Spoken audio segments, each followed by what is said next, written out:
Hi, I'm Mia. I'm Amber, and welcome back to the Pink Room. And today we have a guest. Her name is Brittany. And we're really happy to have you here. Yeah, I mean, Thanks. how are you feeling today? I'm feeling good. I had a good day at work, so, you know. Okay. Good. Yeah, it was Nice. less of a same soup, just reheated kind of day. It was a good day. I'm sorry. Honestly, that's how work feels sometimes. You're doing the same thing every day. It's like, it's just another day. Just But another today was a night. good day. Good. Yeah. Because, yeah. Okay, so we're going to ask you some questions that we ask every single guest. One word. We say rapid fire, but no one ever does Nobody the rapid does it. fire. Okay. So just answer. Okay. One Okay. word answers. Sure. Break the ice. Sure. Little icebreaker. That's Okay. the goal. All right, so are you calling or FaceTiming? Calling. Calling, okay. If you could have any superpower, what would it be? Invisibility. Describe yourself with one word. Fun. Best form of potatoes. Mashed. Okay. You'll get $1,000 if this person answers your call. Who are you calling? Oh, man. This is a tough one. My mom does not pick up. Probably my sister. Okay. Best place you've ever been. I'll speak truthfully. My parents' house. Really? Yeah. Okay. Hold on. We're going to unpack that one. Hold on. Least favorite ice cream flavor. Oh my gosh. Least favorite? Vanilla. I know, controversial. The I'm base so of sorry. everything? You know, it's so crazy. I just saw somebody on another podcast say the same thing and give an explanation for it. Okay. Crazy. Okay. Most used app on your phone. Instagram. Okay. First person you'll call for advice. Nandi. She's in the room. Yeah, that's why I was like, I literally did it Hold on. today, so. I was like, ah. Okay, sleeping with your socks on or off? Off. Good answer. Yeah. Okay, so your parents' house. Let's unpack that. That's a good answer. I mean, it's just like my favorite place in the world. Like, I didn't have the experience where, like, I know a lot of people who, like, moved around a lot. Like, I moved into that house after I was, like, shortly after I was born. And it's just, like, home. Like, it's just a constant. yeah, I mean, I could have said something cool. Like, we recently went to Portugal, like, last year. And, like, Yeah. that was incredible, obviously. But, like, now that I'm not, like, that's not home anymore, that's, like, my favorite place to go. I love that answer. I also never moved when I was younger either. Me And my neither. parents still live in that same house, so that's cute. What is That's not home my for answer, you, though? Like, where is that? Virginia. Fredericksburg. Okay. Yeah. Oh, okay, nice. Small town. Okay. Yeah, yeah. I was like, I have a lot of family from Radford, so, you know, right, kind of near there. Well, I'm really excited to have you on here, Brittany. Honestly, this episode I've been looking forward to because I just like, yeah, you're like one of the guests that I was like, oh, I'm really excited to hear what Brittany has to say. I know Brittany through Nandi because in our last episode, you guys met Nandi. And Brittany and Nandi, you guys met each other in high school or middle school? High school softball High school. tryouts. And like now Brittany lives here. And that's how like we've been hanging out and stuff. And I like one thing I admire about you, and I really wanted to say this, was like you are very like you're just a very like positive person in the sense of like it's not like one of those positive people that kind of just like band-aid positivity over everything and they're just like, no, everything's great even though it's going to shit. You're just like a very like realistic positive person. I feel like it goes with like you like accept like reality, you know, and then because of your acceptance of it, you're like so positive about it. Does that resonate with you, like what I'm saying? I mean, I do often say, it's a classic case of it is what it is. Like, you can't help stuff. Like, obviously, like, the world is a horrible, bad place sometimes, but without that, you wouldn't realize how, like, beautiful and wonderful it is, too. So, like, looking for the positivity and stuff is, like, the go-to because, like how miserable would life be if you just dwelled on everything? Yeah. Like, stuff's always gonna happen, but... Yeah. Is that like innate? Like, have you always been like that since you were young, or is that something you've learned with experience? No, I think that's like an inherence of like growing up, like just life tossing you things and just deciding to make like the best of things. I mean, Making lemonade out of lemons. yeah, I don't think that's something that was like my poor parents. I was like, I don't think that was distilled or anything, but like they were just normal, realistic people. But like, I don't know. I feel like, yeah, life just kind of like tosses you some heavy hands sometimes, and you just gotta take it. Yeah, that's real.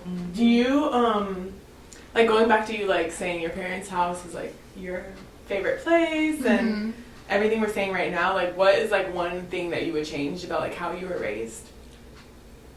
Okay, oh my gosh, this is so like my sister coded. I have an older sister who's 2 years older than me, so like very close in age, very similar, raised very like in a way like our parents coddled us a lot. Like even to this day, like my parents like won't my parents won't like call us if something bad happens. They'll like wait till our work day is over, or they'll wait for a convenient time. Like we have this running joke in my family, which is a little morbid, but like if someone calls after 8 p.m., someone's dead. Like it's just not a normal instance of like, oh, like they're just checking in to see how your day is going. Like it's just like they're so routine in what they do, and like they still treat us like we're children, and like we're very close, if not damn near 30. And they just feel the need to protect, which is a wonderful, like, loving thing to do. But, like, we're adults. That is interesting, because I feel like that my parents do the same thing, except, like, you know how they say that, like, every child has, like, a different experience with their parents? Like, it doesn't matter if you grew up in the same household or whatever. Like, you get a different experience. Like, your parents treat you differently depending on what child you are. Oh, yeah. So, I'm the youngest, and you're the youngest. Oh, yeah. Okay, so, yeah. So, I feel I'm like... the youngest, too. Yeah, you're the youngest. So, it's like... Dang, somebody else was the youngest. Anyway, so I feel like that is kind of natural for them to do for the youngest, is for them to like coddle them. But I remember like there was one specific time, I think I had talked about this before, but like I had went on spring break and like my grandma had died and my mom didn't tell me because she was like, I didn't want to ruin your like spring break.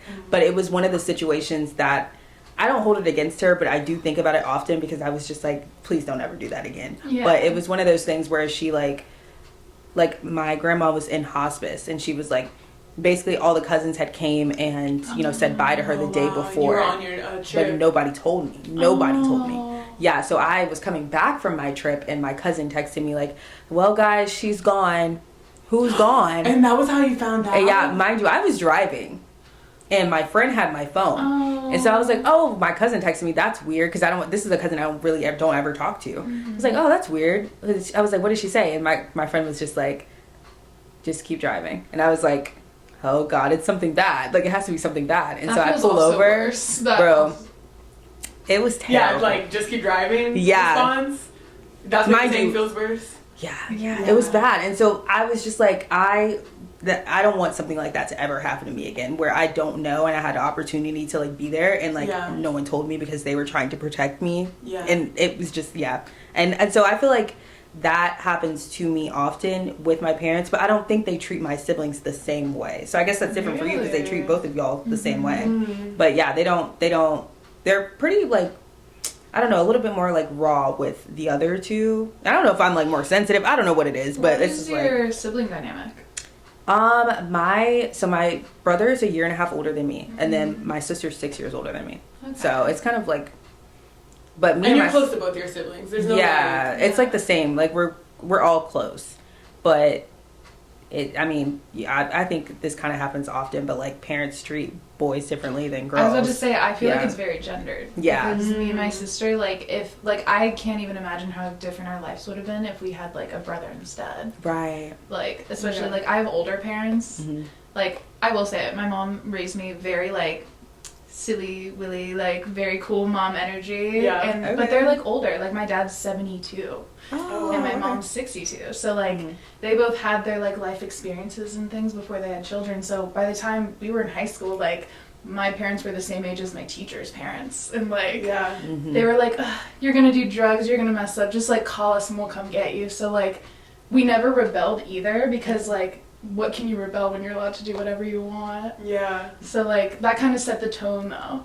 So, do you feel like going into, I guess, what I would quote unquote the real world, or like you went to undergrad, so do you feel like that like prepared, well, not really prepared, but did it kind of shape like whenever you were off like being on your own? Was that different? Because I know a lot of people have that transition where like they go to college and they were coddled and sheltered their whole life, and then they go off and do whatever. But you were coddled but also given freedom. But you were well, I also had a different like college experience as well. Like I went to community college before I went to like a university, and by university I went to my smaller art school that is in the town I was raised in. Mm-hmm. And, like, obviously, like, I stayed home for much longer because I graduated with no bills. Period. Homoflex. But when I eventually, like, moved out and was on my own, like, I moved here to Charlotte from Virginia with no job. And just, like, left the hometown I'd never left before. And, like, that was... Of course, my parents were very lovely and supportive and kind, and they were like, please just do whatever you need to do to be happy. And I was, like, very grateful for that, but I know they were scared shitless. Yeah. Like, I, too, was like, well, it's probably going to work out. And it did. Mm-hmm. Like, you should always just keep going, but... What sparked, like, that decision to just move here with no job, just on a whim, almost, would you say? I mean, I had spent, like, all my life in the same small town where, like, everyone knows everything about you. Yeah. And so, like, having the opportunity, like, I'm noticing now on, like, posts and stuff where it's like, people will move for, like, a man or, like, a relationship. Like, I want to move for my friends. And that's basically what I did. Yeah. Like, our friend Nandi, who's here, like, settled here first. And then, like, it started a trickling effect where my friend was like, hey, I'm moving to Charlotte. Like, do you want to come? And I was like, just graduated college. Didn't have a move, didn't have any job expectations, and I was like, why not? So, just got up and left. That's interesting. Yeah. That's ballsy. That is. I mean, you're moving states, like, not just cities. Very out of character for, like, oh, really? myself. Oh, yeah, no, like, I don't, like, I'm such a habitual person, and I don't, like, me taking a big risk is, like, switching up my shampoo. Like, that's not... Oh, interesting. So so I want to hear, like, your thoughts during that time, or like how stressful was it for you to do that? It was stressful in the sense of like moving is stressful, but like to move states, like there was stuff that like it made me feel good to move to where I was going because I already had community. Like my reassuring thought that I kept telling my mom was like, if worse gets to worse, like I have someone who's gonna bail me out of jail. Like I know I have community, I'm gonna be fine. Like, Virginia's a 5-hour drive if there's ever an emergency. I can still go home for holidays and still be, like, far enough that you'd have to call before you show up. Right. But, like, still have my own independence and, like, you know, start building a life. Yeah. And, like, as far as, I'm thinking, like, the not having a job, like, was that, or you just, like, grinded it out when you got here? I grinded it out a little bit when I got here. Like, I knew, like, obviously, I paid for school by serving at, like, the same restaurant. Yeah. And literally paid for my college with it. So, like, I knew I had, like, a trait that I could fall back on. Yeah. But I was just so, like, it took me a really long time to finish college, like, 6 years. It's just not average now. But, like, I knew I could serve if I needed to make rent. Like, I knew I had that trait. But I spent so much time missing stuff because I was working weekends, working holidays, doing all this. Like, I really wanted to, like, transition into, like, a normal 9 to 5 and have that be, like, stability and a routine. Yeah. And so I just, like, started temping and eventually got a position and started accidentally working in the career that I was trying to get into anyways. So that's awesome. The universe will throw you a bone, you know? Yeah. Right. Yeah, I was like, serving money can get, like, really addicted too. Because I was a server. Bro, being able to take that money home that same day was like, sometimes I think I'm like, serving would be so much easier than what I'm doing now. Oh, like, I should just do it. It's humbling to get your first like big girl check from your job and have it be like what you made in a day. Right. And I'm like, I could just go and get this in one day and I would have everything paid for. But the downside of serving is also that you're sacrificing a lot of your time. Like you can go in and, you know, let's say you're working a full day. Like you expect to get off at a certain time, but you don't get a time. Never. It's like you work, you know you work at 12, but do you know what time you're going to get off? Probably not. Like it just depends on the day. So serving, it's like there's ups and downs to it, but I definitely think that it can get addicting, which is why a lot of people stay in it for a long time. Like I know people that are like in their 50s that still serve because it's addicting. But that's the thing too, like I feel like as it's a normal occupation to have. Right. Like that, obviously it's incredibly good money. It's fast when you need it, if you ever need to pick up an extra shift, but it's also unreliable in the sense. Yeah. But like, I feel like it should be like a normal career choice. Like it shouldn't be something like, I know so many people who like got their degrees and just continue to serve afterwards because of the job market and like trying to branch out into something new and networking and all those things. But like to serve, it's not a bad occupation to have. It like provides obviously. Yeah. But like there needs to be balance within it where like there has to be an escape route if you want it. It Right. shouldn't be something you have to do. Right. It should just be like a normal job, like being Right. a cashier or I like mean, a teacher. It really should be, like, Yeah. honestly considered a normal job, too, because I feel like when I served, I also got a lot of networking experience. I was able to get to know people, what they did. If they could do anything for me, they always offered. Like, at the point, the last time I served, I was in law school. So when I would tell people I'm in law school, they're like, oh, I'm a lawyer. I do, this. I can help you. Want to talk? Like, that sort of thing. And then also, if you're, like, a person that likes to, like, talk to people often, that's a perfect way to do it. You get out, you don't get out much. I can go talk to these people, and I can make money while doing it. So You were such a better server than I was, because that's why. I never wanted to be a bartender, because you basically like I was have gonna to say like that's how I feel with you bartending. have to like Yeah. flirt for money, and I just simply don't want to do that. Like I want you to be like, you can be as anal as you want and tell me how ridiculous your salad is. Like I still remember a woman who got like a Caesar salad, no parm, jack cheese instead, 3 red onions, 2 olives from the bar. Like Wow. anal people. Like I love that, because if you just tell me exactly what you want, I'll do it. That's fine. yeah, and then I can't mess it up for you. You I told me. don't want to know what's going on with you, TBH. Like, I just want to do this job and dip out and you pay me handsomely. Like, that's... That's funny. Like, Understandable, when I yeah. bartend events, my, like, before I go on, I think there's always that, like, initial, for me at least, when I have to work, I'm like, regardless. But then I'm like, wait, no. I like this. Like, I'm going to talk to some people. I'm going to kind of be social. People love the bartender because you're giving them alcohol. And they're like, hell yeah, give me that alcohol. I'm like, I'm going to get tips, like, blah, blah, blah. That's, like, one part that I like is, like, being, like, face front. What? Is that a thing to say?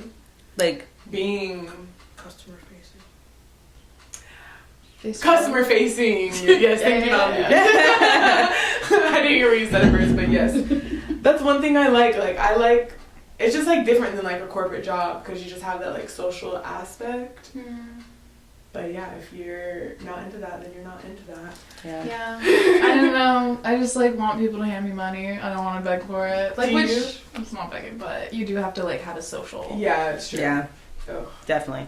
Do you, like, miss it? Like, now that you have a corporate 9-to-5 job? Sometimes I do, especially when I have, like... I work in HR, so you get a lot of, like, kind of morally challenging situations, and you have to, like, look out for company best interests. People come in with real life situations, and you have to, like, obviously use your skill set and sometimes not look at it from a humane situation. It has to be, like, a job position. Yeah. Like, it has to be company best interests first. And, like, obviously it's, like, people forward, so you have to kind of, like, create a balance between the two where it's, like, I'm almost not complacent, but not compliant. What is the word?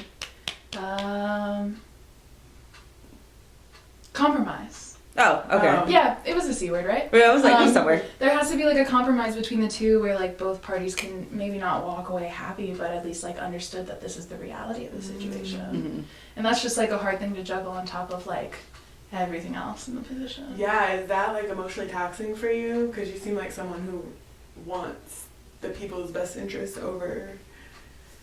I mean, yeah, it can't, like, it's a heavy thing to kind of like really sit with, but also at the end of the day, like, something that I had to learn from a coworker who'd been there much longer than I have, it's like they made the decisions a lot of the time to get into the situation that they're in, and you can't always fix everything. Right. Sometimes there just has to be repercussions to actions, and that's what it is. That's real. Yeah. That's real. Yeah, because I feel like, I mean, in a way that's kind of similar to what I do, because I mean, people, like you said, people put themselves in, I've never thought of it that way though, people put themselves in that position, so it's hard. What do you do, Mia? Oh. I am a lawyer, but I feel like it's a little bit different because like sometimes people get into situations and they didn't do it, you know what I mean, or they didn't get themselves into that situation, they just happen to be in the wrong place at the wrong time or whatever the case may be. And now this unfortunately happened to them, or they're locked up or whatever the case may be. But I feel like that's a good way to look at it though, because sometimes like you can carry other people's like problems or emotions all the time, especially working in a field like that, or mine or anyone else's. Honestly, you can carry those with you, and it's hard to not like put yourself in their shoes. And then it's like you want to do everything you can to help them, but sometimes like you really can't do like a lot. Like you got to do your job at the end of the day. Like a job is a job. Yeah. Yeah. Almost as if it's a classic case of it is what it is. Exactly. It is what it is. No, yeah, honestly, it is what it is as a motto has relieved so much stress for me in my life, because, yeah, there's just, like, so little that we control that we're, like, that we have to deal with. Yeah. And if you can just release that control, it just feels, like, so freeing sometimes. But it's also hard because sometimes it's just, like, you know what I mean? Like, I just want this to fit this way. Right. But it's not supposed to. I feel like... Oh, go ahead. Go ahead. Okay. Don't be sorry. It's so hard. Like, and that's the thing, too, because obviously someone always has it worse than you do. Someone always has it less bad. Like, it doesn't mean you can compare, like, broken legs to paper cuts. Right. And, like, in the end of the day, like, we're floating on a silly little rock. 100%. And, like, the world is so vast and so big. 100%. And there will always be something to complain about. But there will Always. always be something to look forward to. Always. Like, Do you feel like... I saw something today. It was a woman. She was talking about how, like, she always had the mindset throughout her life, like, it is what it is, and, you know, whatever it is, I'll get through it, I'll cope, I'll do whatever. And she said it got to a point where she was so, like, kind of nonchalant about everything that it started to affect her relationship. So she was like, she would, every time something would happen, she'd just be like, like, it is what it is, like, whatever. And her partner had to say to her, like, this, I know you care about this, or I know that, you know, or you acting like this is starting to affect how I feel. Like, that's hurting my feelings, the fact that you're just saying it is what it is without, you know, actually, you know, showing me or telling me what, you know, the issue is or the problem is or whatever. Like, do you think it is what it is can apply in all situations? I think there's always a balance. I mean, I would never, like, this, like, it is what it is obviously, like, a motto for, like, silly little things, but I would never want to be complacent in my life. Right. Yeah. That's why I decided to move and, like, have no real plan, and the pieces kind of fell into place. But, like, you know, when you're, like, a little teenage kid and you're like, oh, what will my life look like? How big? Like, I never was like, I'm gonna be famous. No, I was just like, I'm gonna live in a really cool apartment. Yeah. I'm gonna have really cool friends. And we're gonna listen to records and smoke cigarettes and be really cool and interesting. And, like, did it. So, like, you know, like, there's always more to look forward to, and obviously, like, fight for your life. Like, like, my genuine nightmare, and it's some people's dreams, and that's fine too, is to, like, be stuck in, like, my little hometown, having a family, or, like, being in a marriage where it's not like suitable and it's no longer, like, beneficial for both partners. Like, that's my genuine, like, fear of, like, feeling trapped in a way. Like, I would never want to be in a situation where I couldn't have the ability to transition or change out. Like, you know? Being stuck, that's one of my big fears too. Like, I don't ever want to be, like, stuck in a situation. Like, I want to be able to, like, if I want to pick up and go somewhere, like, right now, that's why I don't like having leases either. Because I'm like, I got to stay in Charlotte till this lease is up. But, like, if I wanted to move. But I feel like it's hard. Like, when you have stuff like that, like, kind of ties you to a place, it's hard to, like, not, like, you want to be this free person, but you can't do that because you got all these responsibilities now. But, like, for instance, I had a dog. And I remember it was, like, I was trying to travel a lot at the time I got the dog. And so it was, like, I kept having to put my dog in, like, doggy daycare. I'm spending all this money on doggy daycare, and I'm like, what? Like, this dog could be so much happier in a home that, like, there's actually people that are home all the time, and he can be free, and he doesn't have to be in a cage, and, like, whatever. I ended up giving him to a really good home, but that, like, having him kind of tied me down, and it was like a feeling. I just did not like that feeling of having to, like, be home all the time because I have a dog or a responsibility. Like, I need as much freedom as possible. Yeah. There will always be time for responsibility. Right. That's a fact. Not now. That's a fact. Not right now. That's what that's, like, kids how I do. feel about with, like, relationships and stuff too, because I'm just like, you know, if you're looking for a relationship to be your, like, life partner, looking for someone to be, like, your life partner for life, why do we need to find that so early? Why can't we wait till later on? Because if it's for life, there's no rush on it. Yeah, there's like no rush. Like, if we're locked in for life, then I don't want to be locked in for 90 years of my life. Oh God, if I lived to 100 and something, that would be amazing. Anyways. But, like, realistically, like, for life, I mean, you could be locked in for life and life could end tomorrow. That's facts too. Yeah. So maybe that's why people want to be. I think it's a thing of like people want to experience it before it's like something happens. Maybe that's the reason. Fair. I don't know. I'm not so much saying like wait till you're like 65, but like 30s, you know. Maybe remember when like the relationship that you're speaking of, like the for life or like the person, that's also going to be your most favorite person in the world. Yeah. Right. That's going to be unconditional love, adoration, all those wonderful things. I was also going to ask you, like, since you've moved here, have you gotten homesick, or do you think like having your community here like keeps you from being homesick, or like have you struggled with like living in a new place? This is gonna sound so icky and bad of me. I've not felt homesick at all. Ever? Because you've been here, how long have you lived here? Almost 3 years now. Oh wow. So it's not like a minute. Yeah. Well, I see. That's the thing. I talk to my parents very regularly. I have a great connection with my at home. Like my grandma's my best friend. Like I send her cards in the mail, and like I have a really good secure. So cutesy, Brittany. I just have like a really good secure relationship with the people that I have in Virginia. Like the people who I want to talk to, I talk to. The people that I go back when I'm home. I'm literally going home for 12 hours this weekend. Just for 12 hours? Yeah, my cousin had a baby and I want to hold her. Like, and well, the flight benefits help. My sister, the flight attendant. Oh, I was like, wow, you're like driving the same amount of time I'm simply it not that rich or patient. Yeah. So like there's privileges in my like current situation where I can go home more frequently than others can. But even before I had the benefits, like my roommates, because we all moved around the same time, I was going back at least once a month in the first like 6 months of being here, which was way too much. Yeah. But I don't miss home because like the things about home like I have still. Like what? Fredericksburg's just a place. Like the people in it are like, I mean, I still feel like they're arm's length away. Like, and if I were living in that town, would I probably see them the same amount? Probably, because I'd be like living somewhere differently. I'd have my own job still. Like I wouldn't be going to my parents every weekend. Like it's still a separate life, even though there's a bit more distance. And I still like try to obviously make that effort to have that connection still with them. So you feel like when you moved to Charlotte, like I know you said you had people from back home, but like have you also met a lot of people that kind of feel like family as well? Yeah, I've met like some really incredible people that I've come here for. Like you've been really wonderful and nice, and that's how like community builds though, you know? Like good people know good people. Right. That's a fact. Because anytime I think I have a lot of friends that are like for some reason anti-social, like like wanting to meet other people, make other friends. Nandi's laughing because she knows she's one of them. But it's like interesting because like Sabrina, for example, and Nandi, they're both like, I'm cool with who's in my life. No, like, she literally shipped us here. That's why we're here, because she didn't want to make new friends.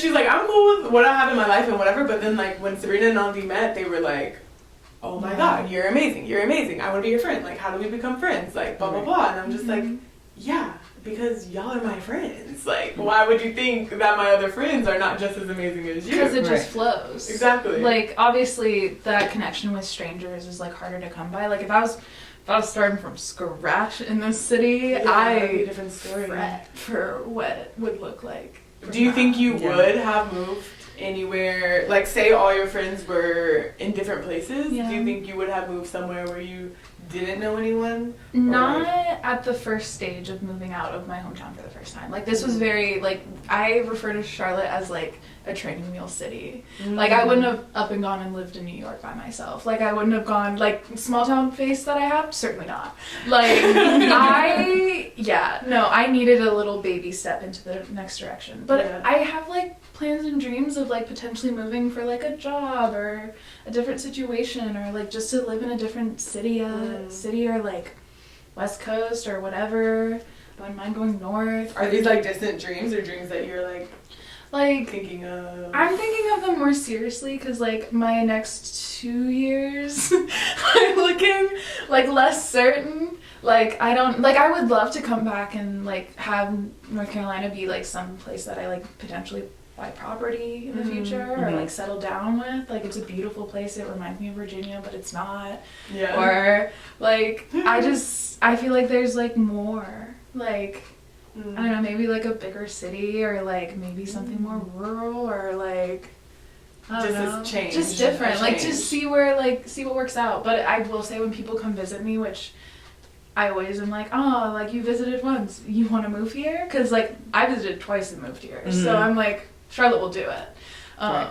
But they're like, don't leave, and I'm like, you found it, like don't. So like that's always a reoccurring thought as well. I love the idea of people moving and just exploring other parts of the country, other parts of your own state, other parts of the world. Like I think there's a lot to gain from going somewhere new, meeting new people, and having new experiences. I think that's essentially what life is, at least for me.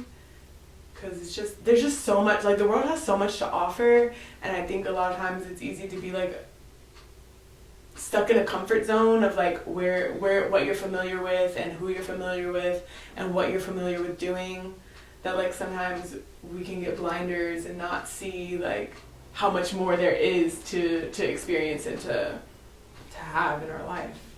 Do you feel like moving is like, I think it's so easy to say, but I also feel like moving is like definitely a privilege.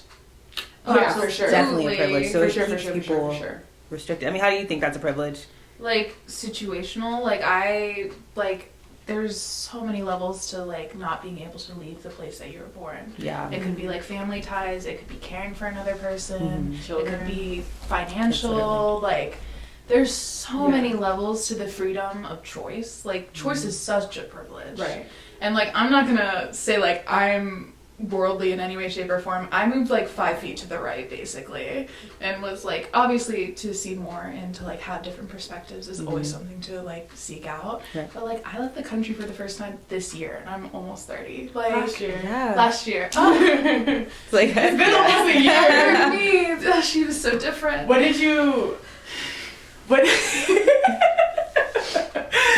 She was so different. What? Okay, you going to... Yeah, where'd you go? Portugal. Oh, Portugal. We ran into each other there. Oh. I like met them intentionally. Yeah. Oh, okay. Because I was living in Spain when they came to Portugal, so I was like, well, obviously I would be going to the neighboring country to see my friends from across the pond. Yeah. You know? Across the pond. But what was your... Oh, okay, hold on, because this is like one of my favorite topics. Is like people leaving the country for the first time. Y'all already know that's my shit. Passionate. What was your experience with that? Like, how did that change your perspective, if it did at all? Or like, what were your experiences? Like, how did it widen like how you thought about the world or thought about yourself? I will say we went to a very specific location. Like obviously the people that I traveled with had like studied abroad, like lived in another country already, and like knew the ins and out, and like me in my small town like existence was like I needed to go with people. Like as you can see, my big steps are very safe. Like I have people who know what to do if something goes down. I think that's a like we're brave, way of but like traveling. with reason. Yeah. But I will say Nani's gonna hate this, but when we were like traveling, and it was obviously me being in a country for like the first time ever, and I was like, wow, those mountains kind of look like the Blue Ridge. Like, but I was like kidding. Like, but you can see, but what I meant from it was like some of the architecture, I was like, kind of feels like Florida here. And I was like, which is like such a diss, and like by no means are those comparable things, but like you can find like home in like any place you go to. Like there's so many similarities. And the people were so lovely and kind. Like their number like in the top 5 of like most kind to tourists. Really? Oh yeah, like it gave me such a false confidence that I can go anywhere in the world and everyone will be just as nice to me. Yeah. Like I was like, I can solo travel to Germany or some shit. You like, totally could though. Like I know, and we're gonna get there. Baby steps, but like it was nice because like there were some similarities that I was like, this isn't too foreign. But did I like come home and like kiss the floor and be thankful for my washing machine? Absolutely. 100%. Like I don't think I could like Portugal. I don't think is a place that I would like potentially live, and that's okay. And what reasons for that? What were your observations? I will say the pros were like the lifestyles, like seeing people just happy, like just coasting by. Like the people working at the grocery stores were just like, It's another Tuesday. Everything's fine. I'm doing my silly little job, which I do my silly little job, but I don't look that at ease. Right. So, like, they're doing something way different. And it was so beautiful and, like, I don't want to say rustic, but, like, older. I definitely need more, like, modern needs. I have very modern needs.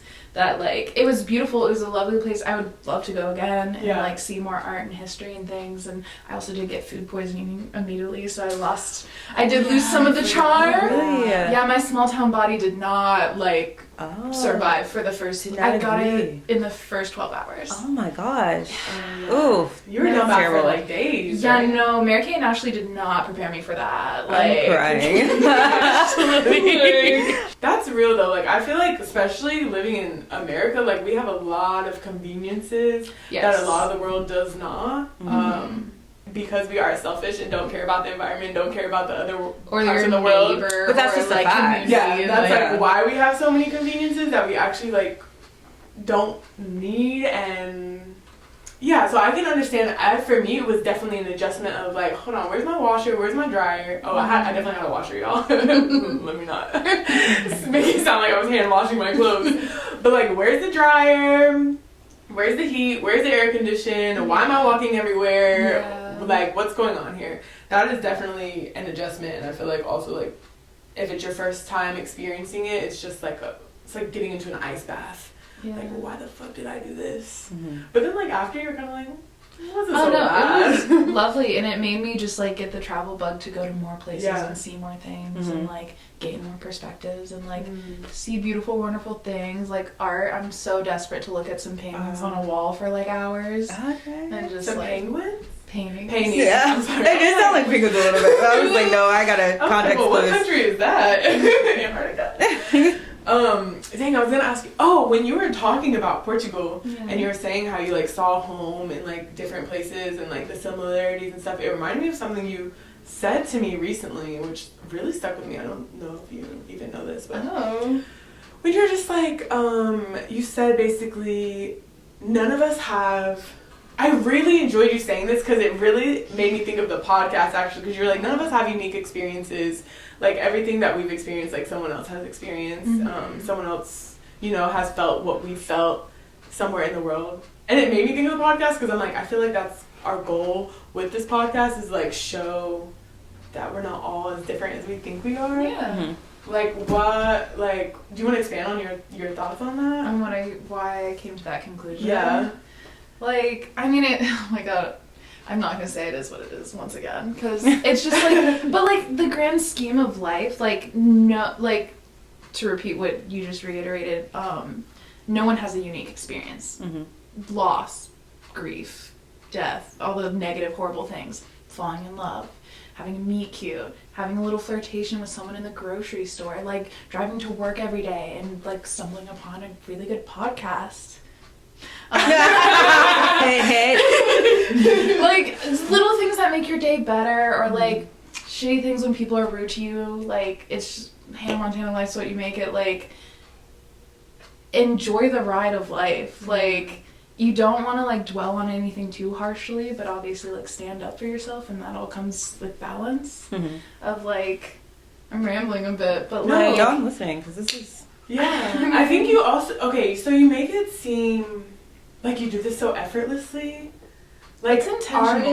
Yeah. I'm just, Yeah. that's what I'm curious about too. Like, do you find yourself in situations where you are drowning in the pain of life, or you are like, absolutely. yeah, and like how do you, when it's, because it's easy to say it is what it is when it's like you're sitting in traffic. Yeah. But then when it's like a life-altering event or something, like, I feel like it's much harder to have, like, even if you have the tools in your toolbox, it's hard to, like, get them out and use them. And I know I struggle with that a lot. Not a lot, but, like, when things that shake my life happen, it's hard for me to remember, like, these are the things that are going to, like, make me feel better.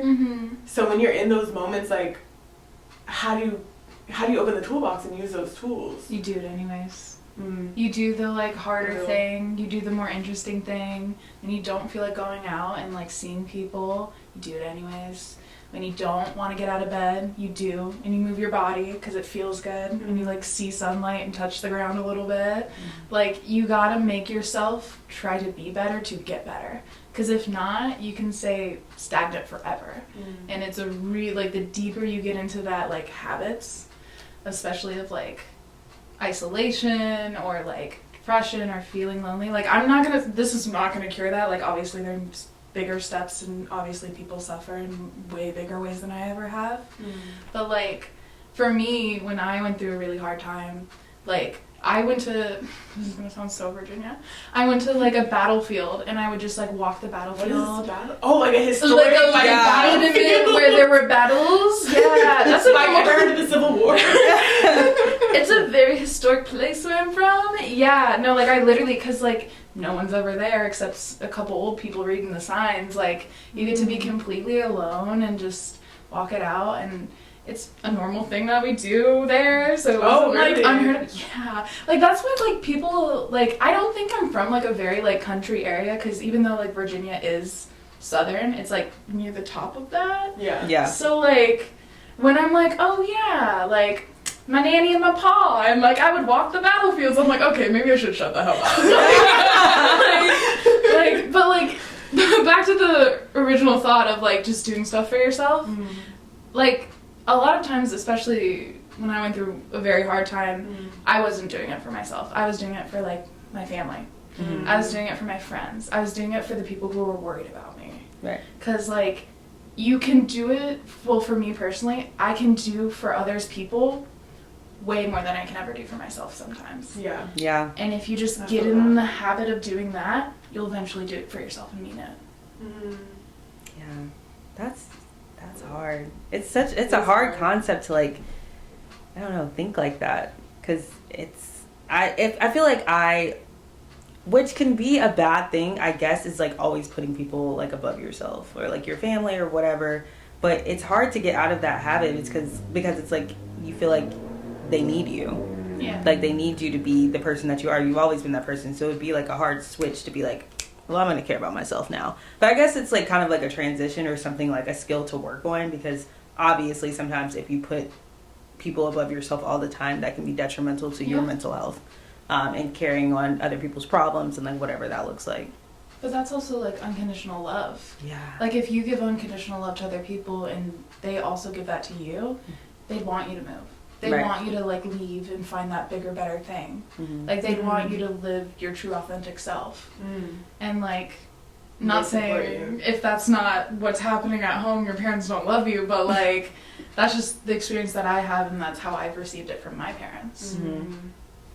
Recently, we were talking about your job and some of the conflicts you've had at work, and are you different at your job? Like, are you in your story, you made yourself, not made yourself seem, but you seemed very like professional and like corporate boss babe, got her ish together, comes through, no shame in her game. Is that how you are at work? I'm so tough at work. Yes, I want to hear about this. And it's so funny because we've talked about my work, and you're like, you're so bubbly. There's no way. No. Yeah, I want to hear about this. I'm definitely like tough but fair, I would like to say, because I'm not evil. But like, we're all tax-paying adults. Like, be so for real sometimes. Like, in my position at work, like, I get a lot of people who just like, they just want people to do stuff for them, and that's simply just not my bag, which is so wrong. As someone who works in HR, you're supposed to be like, people forward and like da. The thing is, if you have to be tough, because in that certain situation or other situations, people will take advantage of you. Like, I'm there to do a very specific job, and it's not babysitting. Exactly. And like, that's where I can like come off a bit, I think, tough, because after you hear that, like, for my job, I do a lot of processing, and it's the same soup, just reheated every single week. Yeah. So like, where I'm onboarding like 60 people over and over again, it's the same silly questions that I already answered and made a printout for you. If you would just read, like, please, I'm begging you, like, listen to the words out of my mouth. And that can be frustrating. And that's where I like lose my patience and cool, because like, I'm giving you the tools to like succeed. Right. you just don't want to. I'm working with people who like speak multiple languages or English isn't their native language. I sometimes get people who literally don't know how to read. And so like it can come off, especially in like the setting that I am, as someone who's like over explaining or like talking down in a way, when in fact I'm doing it to the simplest capacity, because there's people who are working overtime to just like try, and then the people who don't necessarily have to try, and like English is their native language, and they're like, this is boring. It's like, okay, fair, but like this has to be at a level where everyone can understand and everyone has the tools to succeed in their job. Tough but fair. Right. And that's where I get like really like impatient, because I'm like, dude, I can't even comprehend, like, people who can speak more than one language, you're so smarter than any baseline American. It's insane. Yeah. Like, the way that you problem solve, the way your brain works, it's like, I admire that so much. Do you feel like you had to, like, which I'm sure, but, like, the transition may have been a little bit, like, difficult, or you had to learn the hard way that you can't, you know, talk to people or be as, I guess, like your normal self, bubbly or whatever the case may be? Or do you feel like you already had that experience before and you're like, I know what to do here? No, it actually, like, it definitely, like, was something that I developed in my position. Like, I definitely was way more patient, way more, like, bubbly, way more, like, took the time to, like, I can still de-escalate. That's obviously something I do in my profession. But, like, I get, like, a lot of varying reactions sometimes, and sometimes it can be, like, way inappropriate for a workplace. Like, we've had fights break out. Like, we've had, physical like, fights. like, yeah. Like, I've had, like, instances where I've, like, had to be like, hey. Like, and, like, use an adult voice, which doesn't really come out too often. But, like, I want to hear that. I will say, in, like, another life, I'm a really cool, like, English teacher, a high school English teacher somewhere. Like, if it was down to, like, money not mattering, I absolutely would have been a high school teacher. Right. Like, that absolutely was the path. Not, like, HR is, like, the money-making business that it is. Right. But I was like, teachers can't do it. Like, it's just, like, what a shame that that's, like, the reputation that it has, where I'm like, that would probably be something that I would thrive in and really enjoy and, like, love to do. I agree for myself. But, like, you can't, like, they don't set you up for success. Yeah. Right. It's just, like... Yeah. It's, like, literally a work of, like, straight up love and passion. Like... Right. That is, like, the only thing that could get you up to, even though... But you should still be compensated for passion. Like, I agree. No, yeah, I agree with that. I'm just saying, like, in the reality of what teaching, especially in our state, it's like, if you don't love your job, like, what else is getting you out of bed to go to work every day? Because you have to pay for, like, your own shit at your job. You don't get compensated very much. Most teachers have a second job. Right. So it's just, like, literally, what else? And that's what the there? systems really prey on, is the fact that, like, they're a good person, so they'll do it anyways. And it's like, well, that's running out as well. Right. Like, I'm not gonna act like I have facts on any of this, other than, like, having friends who are teachers and family members who are teachers who are just so burnt out and exhausted. Yeah. And there's a million podcasts and videos of them talking about their experiences and the lack of support and resources. Yeah. And that's such a, like, ugly, like, depiction of what is such a beautiful thing to provide as a society. We literally all need teachers. Everyone who's anywhere that is existing in this world had a teacher. Right. Yeah. You know? Someone is teaching you to get ahead, to get to where you are, to whatever. Like, the most powerful people, the most educated people, they had teachers. Like, teachers were important for them to get where they are, for all of us to get where we are. And yeah, they're so underappreciated. It's really sad. And it's not like that in other countries that we're supposed to be similar to. Yeah, it's sad, honestly. Yeah, I don't know how we got on that topic. You know, like, how you, like, do you ever, like, think about, like, how different your life would be if you just chose another path, like, the multiverse of yourself? Like, that's what one of mine is, like, I'm a teacher. Yeah. Like, yeah, I'm a high school teacher, probably still stayed in Fredericksburg on my third kid. Like, because that's, like, obviously, like, I know I said that was my nightmare, but, like, in a different world where I choose that, that's something I wanted. That's something that I worked hard for. You're, like, teaching at the high school you went to? Yeah, like, it's not... Your kids are gonna go there? No. Like, okay, I think I'd go a county over, geez, but, like... Yeah, I was like, no, it's not my same high school. But, like, that's the thing. People make the choices that they make because they want to make them. Mm-hmm. You know, like, even though it's not something that you would decide, like, there's different versions of yourself or different, like, life experiences where that would have been the right choice. And you can still be happy in it. And this is the choice I made, and I'm happy with it, so... I'm like, what would I be in a different life? Like, I think I had such, like, an obsession. I think I still do, but, like, such an obsession with, like, YouTube. I think I would have, like, taken, like, content creating or something like that very seriously. Well, my parents weren't going for that. They're like, you need to choose something that's going to work. We always wanted you to be a lawyer. Why don't you be a lawyer?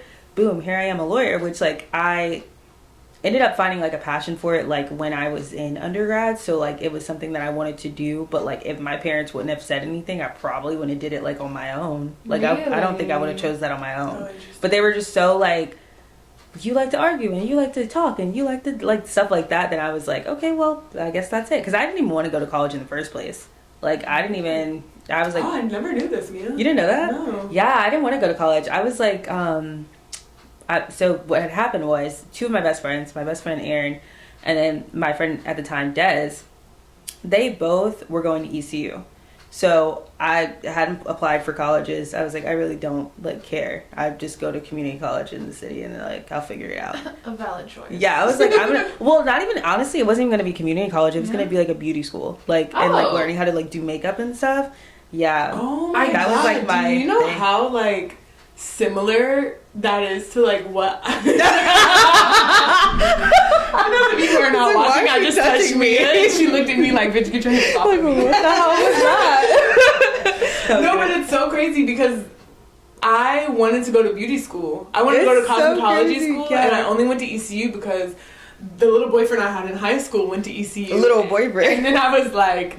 Oh, people go, oh yeah, college, like, that's coming up, because he was a year ahead of me. Right. He was a year ahead of me, so I was like, oh yeah, like, and I remember one time he asked me, like, well, what are you going to do after high school? And I was like, shit, I guess go to college. That seems to be what y'all are doing. Yeah, it's like, I guess. And it was either, I didn't really know, UNCC, I knew I was not going to school in Charlotte. Mm-mm.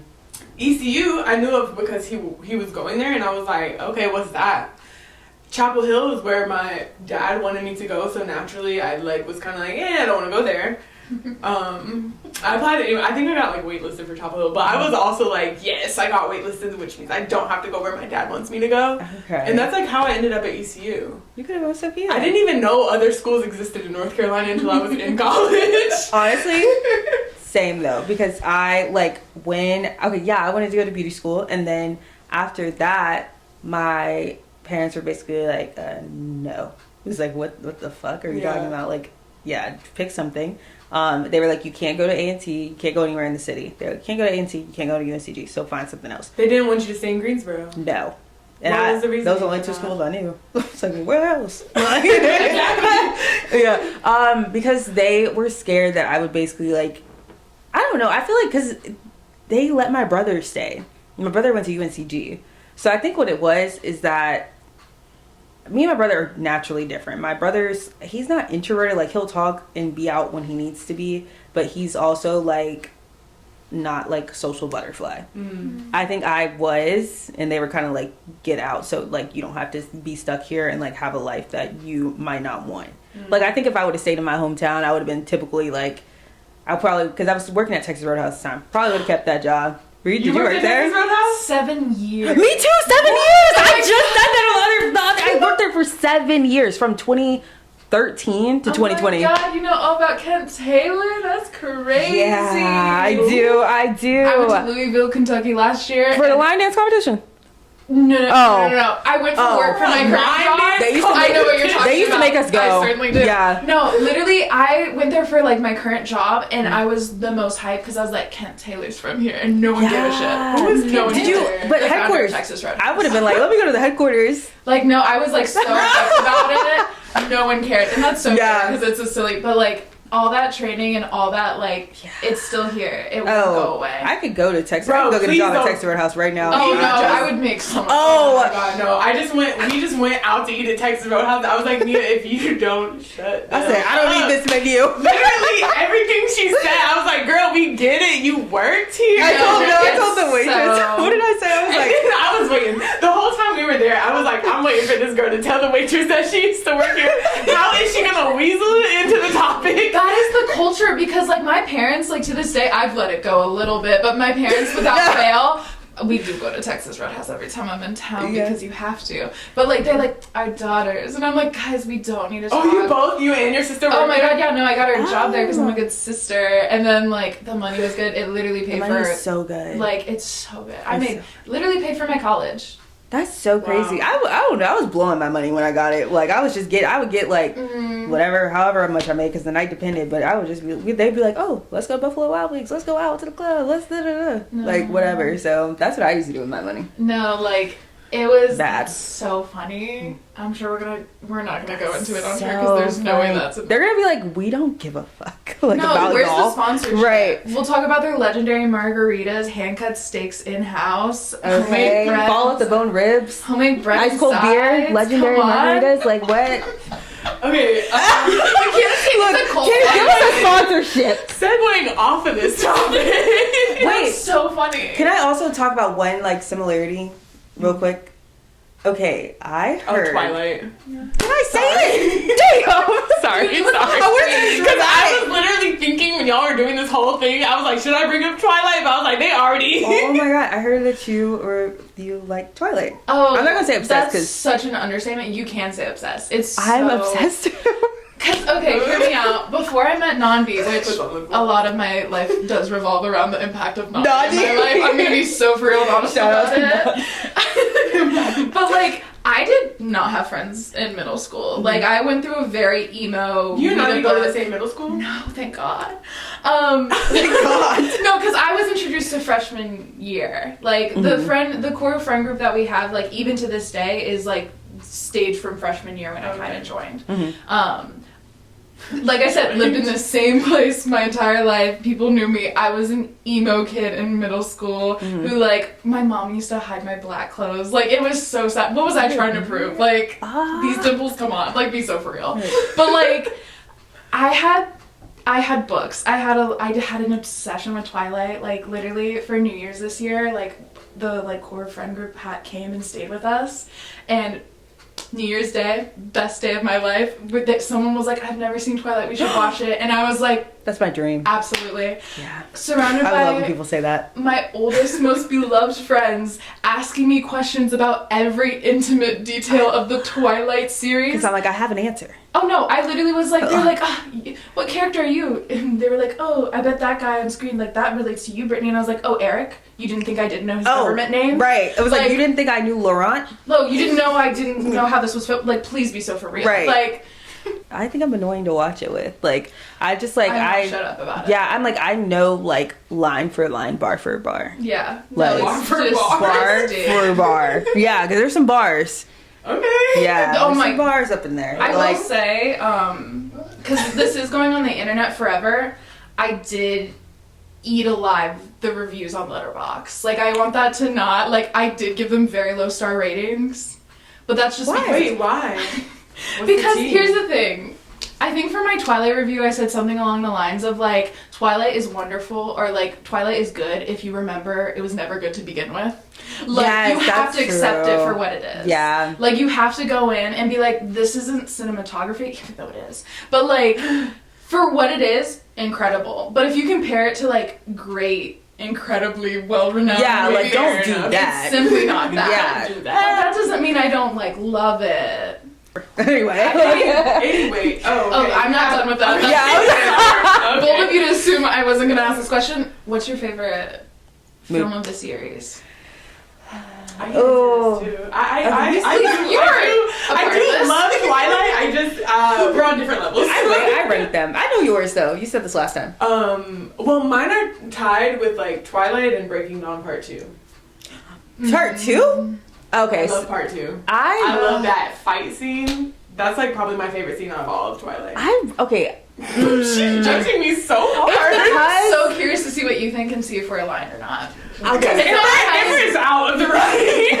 Amber doesn't know what she's talking about. Actually, Twilight is, you're right for that, but also wrong. And that's fine. It's because you, if you read the book, that is not what happens. And so no, this is based incredibly off of film. Off of film? Yeah. Okay. I got to rank though. So if I'm going like ranks, I'm doing 5. Okay. Bottom is going to be for me, New Moon. That's bottom for me. That's my number 1. Are you serious? That's my number 1. What about that New Moon is do you like? Cinematography at its best. Are you kidding me? And like angsty 17-year-old me was like, this is it. For me, I wasn't the most interested in like what was going on, I guess. But I would say probably like 4th would be, ooh, that's hard. 4th? Oh, 4th. My bad. 4th for me, ooh, I would probably say... Wasn't that the name of their town? Forks. Yeah, Forks. That's why I'm like, there's a special edition. No hesitation. I'm trying to think. Top for me is probably part 1. Part 1 is probably for me. Because I think there was just so much that happened in that one movie that I was just interested at all points. I really like Eclipse though. That's my least favorite. Are you serious? I'm so serious. Wait, why? I don't care for that storyline at all. You don't have to keep this in, but if you do, if anyone ever loves and cares for me ever in this entire world, if you want to buy me New Moon on vinyl, yours, please. Like the soundtrack? Yeah. Oh. Like, I just know they did that. I want to put that. Oh, They put that in the universe. Like, yeah. I would love that. I would never purchase it for myself because that's so silly. But you gladly. An incredible gift for me. I have a question. Are you? No, I can end it. I need to stop. Yeah, we were talking about like 20 minutes. Actually, this needs to end on that. One quick question that from when you were kind of talking about your life amongst the Twilight fandom.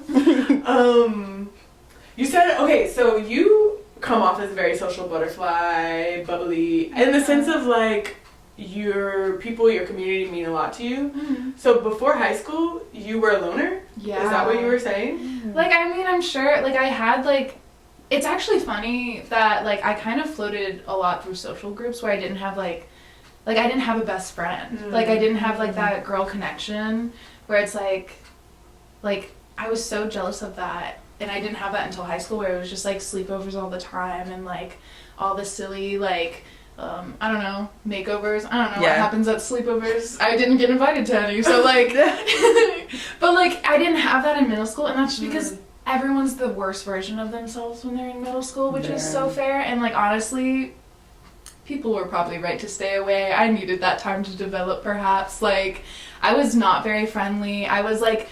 Oh, really? Yeah, no, like, society really brought me down in 7th grade. Like, I did not want to, like, do girly things. I didn't want to, like, fall in line with, like, what was around me, which was, like, I had a sister who I love now, but, like, she didn't decide to like me until I was, like, literally 17. So, like, seeing my sister and having that, like, rivalry, I was, like... You're close in age, too. I was, like, I don't want to be girly like my sister. I don't want to wear, like, the clothes that she wears. Like, I don't want to be a resemblance of, like, what people think I should be. And, like, I was in a very normal suburban existence where, like, there was no reason for me to, like, fight that. Like, it was a very comfortable living. It would have been just fine if I wore a skirt. Like, but something within me was just, like, absolutely not. So you, like, didn't even try to be social? Or did you try and you were, like... I mean, rejected or like what? I don't think I tried because I didn't even want to like face the rejection of it. Like obviously, like you never know unless you try. And I was like, I'm not gonna be wounded in such ways. I can read the room. I'll just like stay to myself. Yeah. And like it's funny because I was a very like oddly enough you've seen videos of me as a child, very normal. Yeah. Like what happened there? Don't know. Hormones. Yeah. Middle school is an interesting time. I was definitely very angsty. I was gonna say preteen, but I was like definitely teenager as well.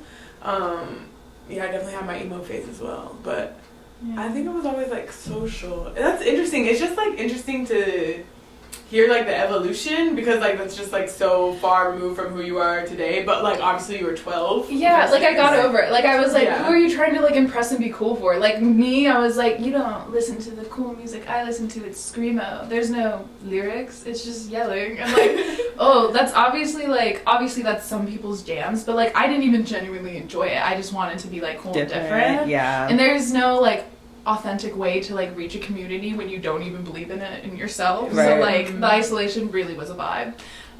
Obviously very sad time, not ideal. Right. You couldn't I journal or like scrapbook actually in a really cool way. And like when I turned 25, I was like, let me reflect on my past journals. Like I had I had a wonderful high school experience. It was honestly like movie magic, small town vibes. It was beautiful. Okay. Yeah. And I was like, let me reflect on the beautiful childhood I've had. And I like flipped to my middle school book and I was like, oh my god, this poor kid, like chill out. Like it's not that serious. Right. Like you're going to school and eating a snack What and were doing you your homework. writing Like there? why are you so devastated? Like nothing had really happened to you yet, but you're just dying for something too. Oh. And so like I guess that yearning to like face adversity almost. like feel different or like feel like all the social media and all the movies you watched, like the main character is that special someone, and like in reality, circling back once again, Nobody's special. no one's special. You're not you're not a special snowflake. Like Right. everybody has the same deck, if not different, but like everyone deals with shit. Right. Like I was really like, when you told me that, I have really been reflecting on that, because it's just like, I think we all have like unique things in the sense of like the combination of what we experience is unique, yeah. but like each individual thing that we experience is not unique. Yeah. Someone else has experienced it. But that's Like- also freeing. Yeah. Like to be so ordinary, like I would like how God forbid to be famous and not be able to go to the grocery store or have an off day. Oh my god. Or yeah. like just exist as a human being. Like that's hell. Like yeah. to be ordinary and to just accept life is beautiful and silly and whatever is just so freeing. Like every day can be a good day if you wanted to, and every day it can be like a devastating day and you get to like feel that, you get to move on. Right. It's not going to be cemented in time. It's not going to be cared about by many people. And there's freedom in that.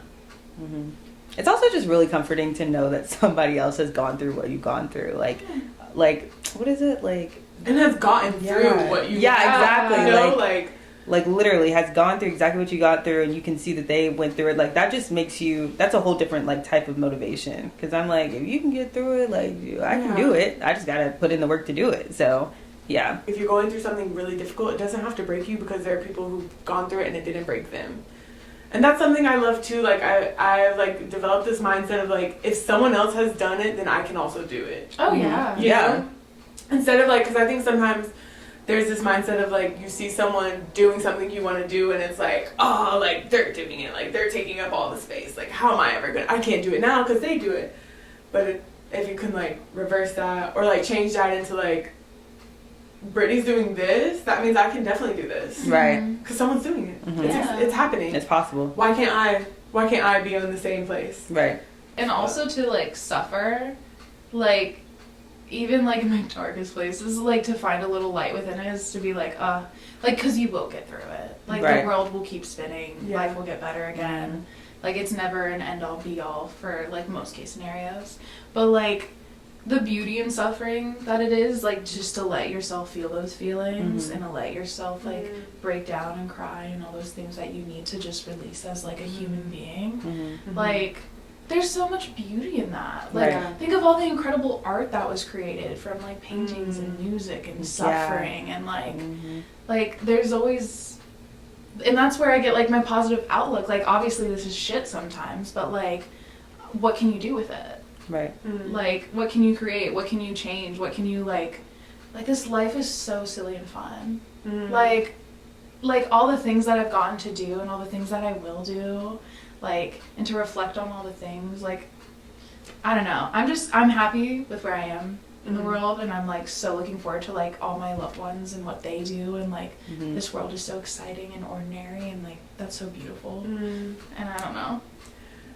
You do know. That was so beautiful. Like this is why I couldn't wait for this episode, because you you say things in a way that is like brings a sense of grounding, a sense of like, yeah, grounding. Like, it's just life. Like, yeah, move through it, go through it, deal with it, and one day it's gonna end. Yeah. Right, literally. And that's also beautiful. Like, there has to be like, you can't, like, people hate when I say this, but like, how miserable would life be if everybody just continued on? Like, I love stories, like, intentional, like, especially, like, movies and TV shows where it's, like, there's a finite end. It's not going to be a series. It's not going to be a money minute. Oh, I agree. Like, cash cow or whatever.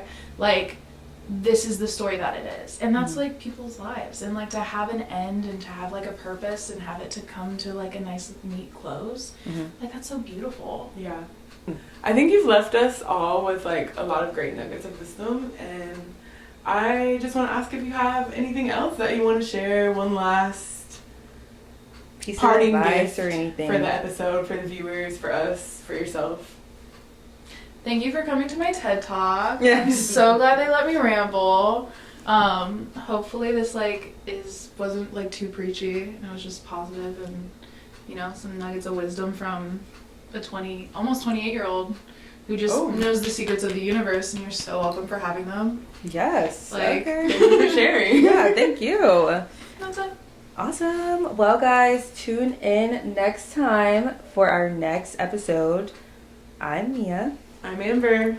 And we will see you. Please do not forget to subscribe, comment below. Rate, review, like, share. Do the things. Yeah, what is stopping you like, from doing the things? Yeah, it costs you, or it's literally 1 second in your day to just do all You made this. it this Like, far. You might as well. Do the things. Love from the pink room. Bye, guys.